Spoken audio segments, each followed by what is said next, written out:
My co-host from the last disaster in America, not that show. I did get fired, but 9/11. We went through Yes, 9/11 in New York yes, you did. together, co-hosting Pure Oxygen, and then she's been in Singapore since then. She was at CNN. She's doing her own fantastic podcast now, oddly enough, named The May Lee Show. Oh, okay. She It's still on- has it's on she point. still has a jingle back here at home. Yeah. Oh yes, it's Bailey's time, and we're feeling fine. Oh yes, it's Bailey's time. Oh, ain't that right? Oh, ain't that right?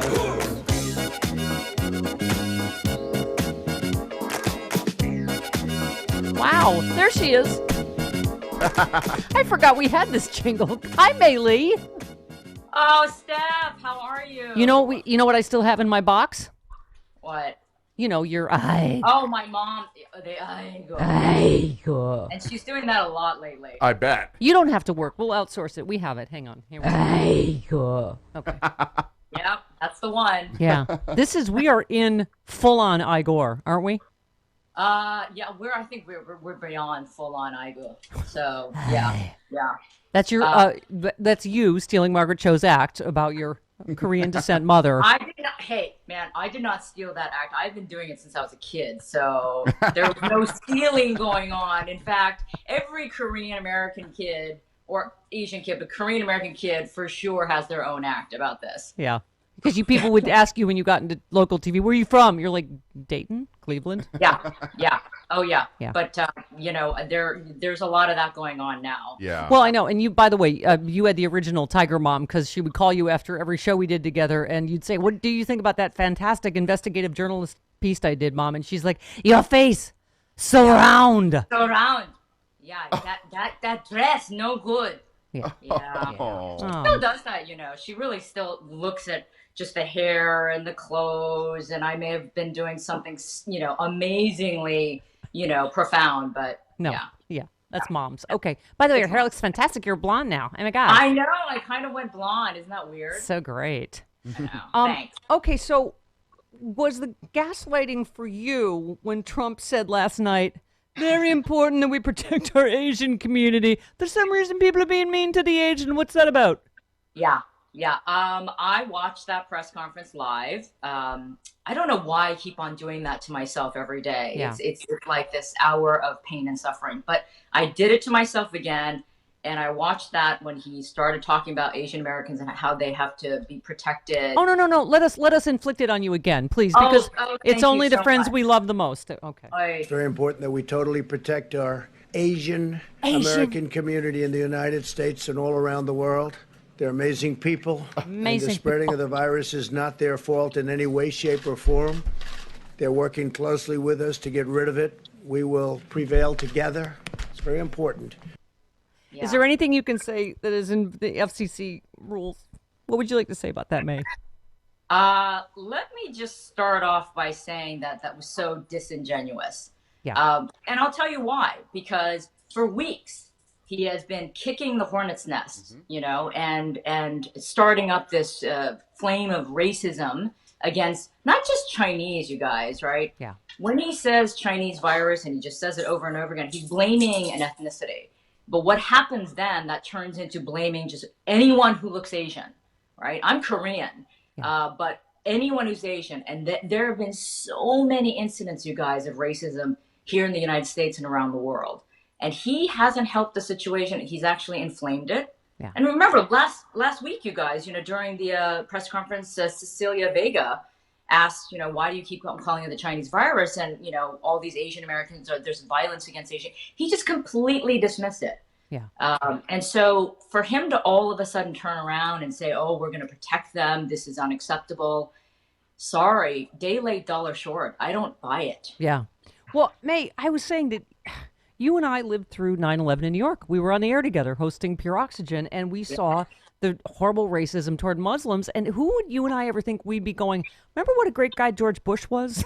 Yes. But at least he said Islam is a religion of peace. Do not do this. Exactly. Well, that's what a leader should be doing, especially in times of crisis. And yeah, I mean, people are definitely hearkening back to George Bush and how he showed that kind of leadership and trying to, say to people, listen, this is not the right way to go. You cannot blame, the Islamic religion for this and Islamic people. So I wish Donald Trump would have done that from the beginning instead of doubling down. In Sharpie, doubling down in Sharpie to correct. Sharpie. Yeah. That was stunning to me when I saw that. So there have been too many times when he has proven and shown his true colors. And so for him to all of a sudden turn around and say this one statement that was probably he was pressured to do so by an advisor or advisors because of political reasons, not because he gives a crap. Yeah. I don't buy it. I'm sorry. And a lot of my viewers and listeners on the podcast, because my podcast is about Asian Americans, they're not buying it either. Yeah. Well, I mean, obviously this New York Times piece, just heartbreaking, spit on, yelled at, attacked Chinese Americans, fear for their safety. Chinese Americans facing a double threat. Not only they're grappling like everyone else with how to avoid the virus itself, they're also contending with growing racism in the form of verbal and physical attacks. A knife attack somewhere with a little boy. Little boy and his father. Yep, that happened to two different father and. But as you say, the lumping together of every kind of Asian nationality doesn't matter. Nearly 24 Asian Americans across the country say they were afraid to go grocery shopping, to travel alone on subways or buses, to let their children go out. Many describe being yelled at in public. Yeah. Yes. Here's the thing, Steph. This article I read, in fact, my partner in my podcast, Benny Luo of Neck Shark, was also quoted in that article. And this article is just a microcosm of, what's happening when they say 24. We get hundreds of stories a week from Asians all over telling us what has happened to them, what's going on, and all these racial incidents. It's overwhelming and it's depressing. It's shocking, and it's like we're all like we're the other. They're telling us we don't belong here, and they don't want us here. Well, what always makes things better in America, I feel, is guns. And oh God. The other part of this story in the New York Times, gun shop owners are saying they're seeing a surge of first-time Chinese American buyers who are afraid. So let's add that into the mix now. Yeah, not the right answer, clearly. But, I remember saying on a show last week when I was talking about that as well. And I said, listen, I'm not in favor of this because Asian Americans actually are the lowest rate of gun ownership in America. But now all of a sudden that's spiking because of what's happening. Definitely not the answer that I would choose, but I get it. Yeah. I get it. Listen, Steph, I'm even afraid to go out now. Well, you're 3 inches tall. That's not an Asian joke. You are actually whatever size you see on Free Speech TV. That is how big May actually is. That's what I would say when we were on TV together. I am of normal size. May is this big. I'm small but mighty.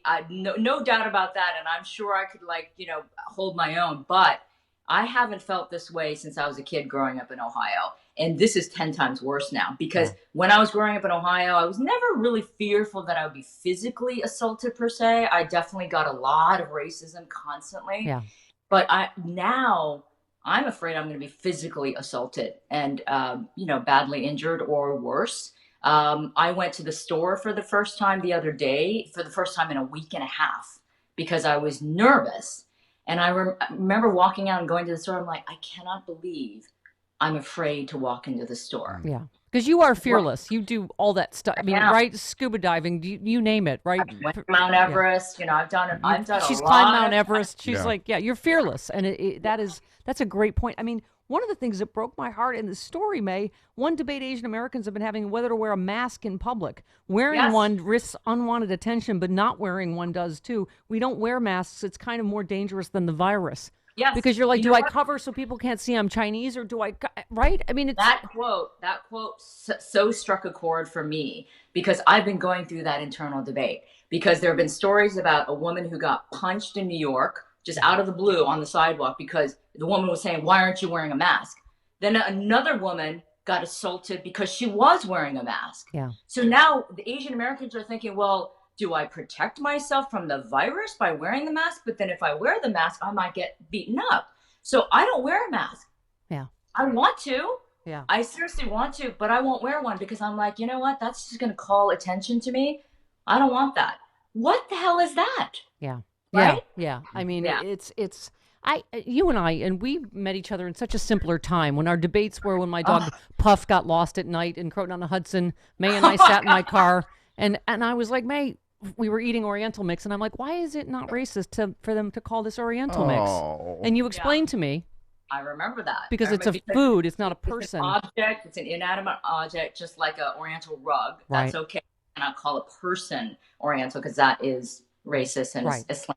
Yes. We endured. But I do remember that night. We endured our executive producer when we had the sunglass designer on, talking about how Asians have no bridge on their nose, so they have a hard time finding sunglasses, and how hard our executive producer laughed until she cried because she was like, "It's right," and she kept pointing to your nose, and that was. And I have to say, I still remember that, and I didn't think that was very nice of her. No, it was kind of on the line, but she crossed the line. No, yeah.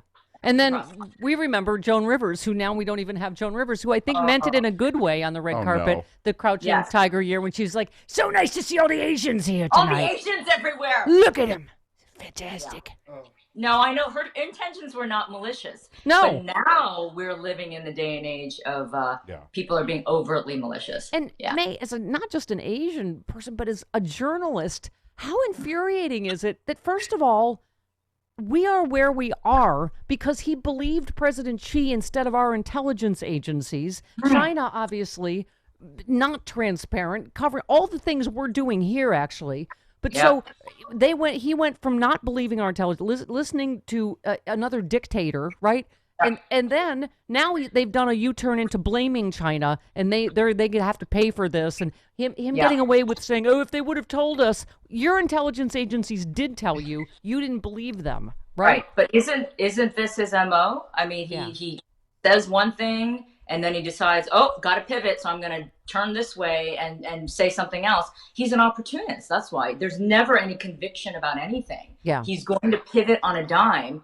If he thinks it's going to benefit him or if it's going to deflect. It's another just whipping up his racist base. It's just literally Asians are the last group he didn't get to. Started with Mexicans, went to, Muslims. And you're like, oh, who did he leave out? Asians, right? Exactly. So that's why I think so many of us, people of color in this country, are feeling like, wow, how much further can this go?